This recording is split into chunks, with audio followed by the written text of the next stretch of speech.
So it appears I got a little bit of ahead of myself, and we are not going to go on right now to the adjectives that you see, but let's practice a little bit the vocab that you guys just practiced in the photos.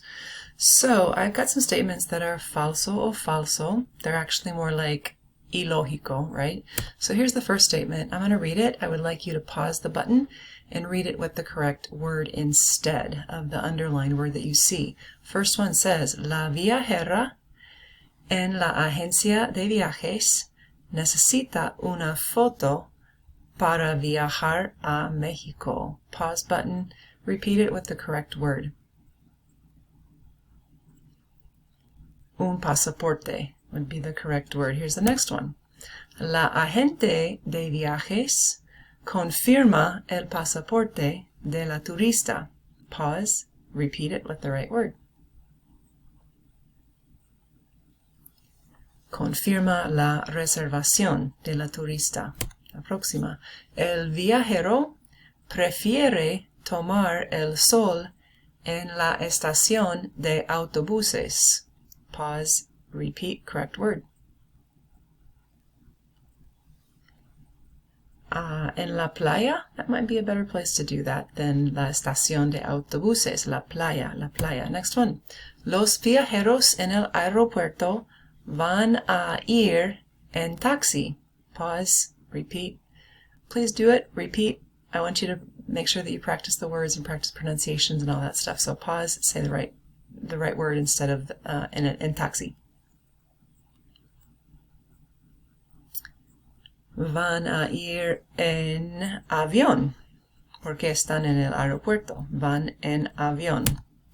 La inspectora de aduanas busca en el mar del viajero. Sorry, couldn't read that. Busca en el mar del viajero. Pause, right word. Busca en el equipaje del viajero o en la maleta del viajero. Either of those would work for that one. Next one. Las personas en el barco hacen las maletas en el mar.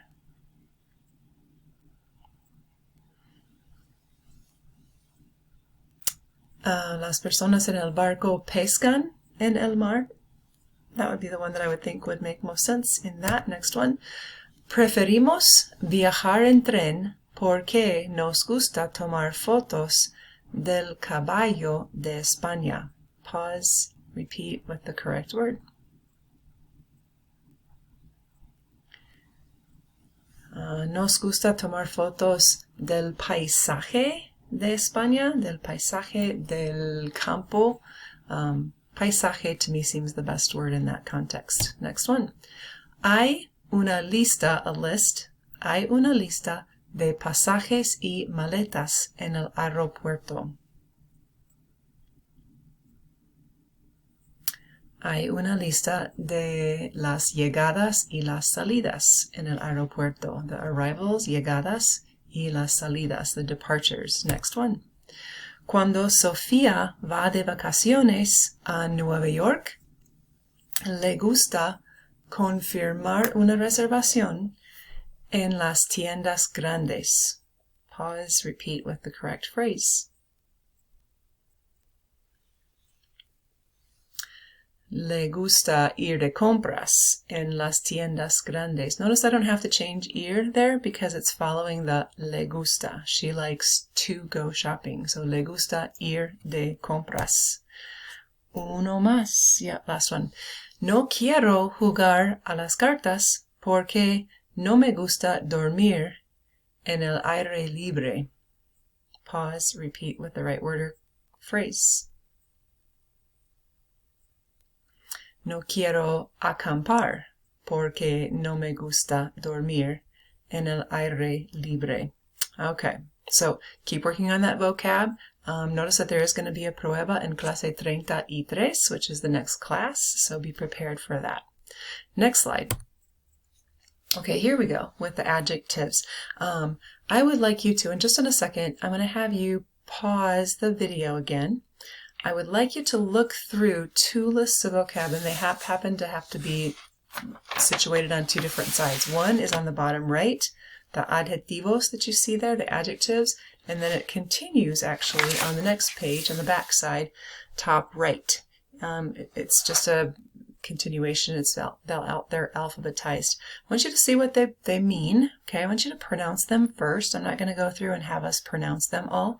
I want you to give your best pronunciation shot for these because by now, we're however many weeks in the class unit, you know how things are pronounced, vowels and consonants and all that good stuff. So what I do want you to notice though is two things. I want you to notice, first of all, when there's a really close cognate. I see a word like, let's say like nervioso, on the back side, nervioso. It looks a lot like what it means, nervous, right? On the front page, there's a word like, well, we know the word cansado. We already had that word already. Confundido looks a little bit like confused. Not a lot of these actually are cognates, but I want you just to notice the sounds of them first and then what they mean. And I want you to notice that there's a couple of them that have a couple different meanings that might look not the same to you, all right, or slightly different. So take a second, pause the video, read through that whole list of vocab, pronounce them correctly, and then come back when you're finished. All right, there's a couple of them that I want you to specifically notice, and the first one is the adjective. Get my thing to advance here. Is the adjective aburrido. Okay, it's the second one on your list. Aburrido, it has two meanings. One means bored. One means boring. There's something similar about them, obviously, but one could be a huge slam against another person, whereas one just simply tells you that they're bored. So the first one, tell me what's going on. Mi profesor de historia es aburrido versus mi profesor de historia está aburrido. Okay, now let me talk about this. One of those sentences means my history professor is boring. The other one means that my history professor is bored. Now, previous slide, we talked about, we talked about how the verb estar is used for conditions, condiciones, emociones, okay? Something that is for the time being, right? So now we look at those two again. Clearly the second one is talking about the condition of the professor. It's not a trait. It's not a down deep describing quality or characteristic of the professor. However, the first one is. He is just boring, okay? And the only reason that it changes that meaning is because of that es that you see there. The ser verb is going to be used when you describe things that are traits, that are down deep, that are essence kinds of things. Whereas estar is used for just emotions, conditions. It's for the time being. It's the situation that this professor is happening to be in. Maybe he's got a long weekend. He's got nothing to do. So he is bored. Está aburrido. Take a look at the next one. It has the verb listo. It's on the back page of your vocab sheet. It has two meanings. It can mean ready and it can mean smart. Okay, which of those two does it mean in these two sentences here? Julio es un buen estudiante. Es muy listo. Clearly the context would indicate that he is smart. Notice what verb is used with it. Es. It's a form of ser. Okay. Es is used to describe the essence of somebody, how somebody is, they're describing traits. Versus estar is used to talk about a condition. So look at B. Julio no está listo para su prueba de español porque no estudió. He did not study. So he is not ready. Notice that has nothing to do with a quality or a characteristic of Julio. He's just simply not ready for this quiz, right? So it's a statement of a condition, or not really an emotion, but it's more of a condition that he's in. Whereas to be smart, that's the way you are. That's the kind of person that you are. Okay, next one. Has the verb, the adjective seguro. It's on the back side of your vocab sheet again. The second list of adjectives. One can mean sure and one can mean safe. You can see how they're related a little bit. In fact, it looks like sure just a little bit, the words seguro, segura. Okay, so here's the first one. La casa de mis padres es muy segura. Sure or safe for that one? Safe, because my parents' house is very secure. It's safe, right? You see the word secure in there. It's safe. It's a safe place to go. La casa de mis padres es muy segura. Es is used because to talk about something being safe, it's a defining quality of that house, to be safe. It's a safe place. Versus sure, let's look at the next one. Pienso que tengo razón. I think that I'm right, pero no estoy segura. I'm not sure. Notice that just whatever I'm referring to, whatever I'm thinking I'm right about, but I'm not really certain, I'm not sure, it's just a condition that I'm in. So I'm going to use estoy with that versus soy with that.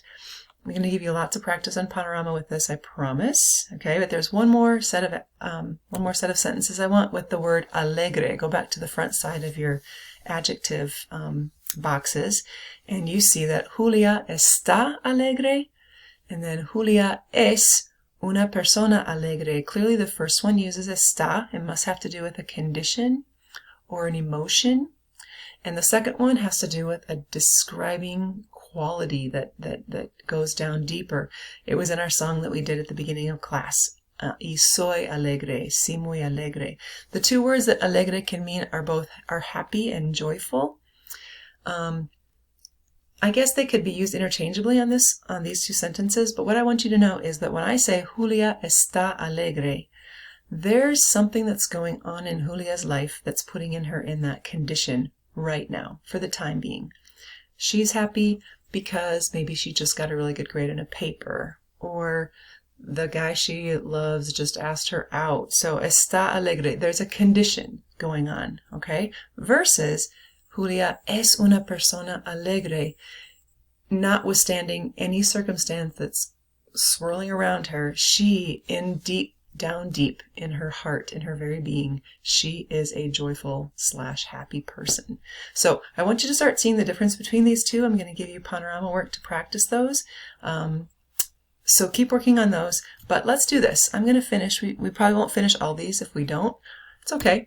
But I'm going to have us practice some of these new adjectives that you just pronounced yourself. So again, have your finger on the pause button, because we're going to pause it, and then I'll have you fill in what you think works in this particular statement.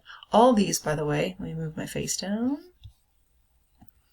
All of these have to do with, all of these are going to have an estar verb there. And you see the word están right in front of it. So let me read it, and you guys see if you can figure out the adjective that goes in there. El conductor abre las ventanas del autobús porque hace mucho calor en el autobús. Las ventanas están. What condition are those windows in? Pause the button and then start it up again once you've got the adjective in there. Las ventanas están abiertas. Abiertas, they are open. Notice again, these are adjectives. As we do with every adjective, it has to agree. Since the open word is describing las ventanas están abiertas, abiertas. I don't have it written in, so I'm just going to go to the next sentence until we run out of time. El novio de Silvia tiene otra novia. Silvia está. Pause, see if you can fill it in. I know you don't know them yet, so review the list, see if you can come up with one that might work. Julia está enojada is one of our new adjective words. Ella está avergonzada. Maybe she's embarrassed about that. Maybe Silvia está de mal humor. She's really in a bad mood about that. That could work as well. We probably have time for one more. Alejandra y Javier son novios. Ellos están blank. Pause, see if you can come up with it. Están enamorados. Enamorados. It describes both of them, so you need the plural OS at the end. Okay, that's all we have time for. On the PowerPoint, there's a few more that are going to be good practice for you. I encourage you to do that before you do your other panorama work.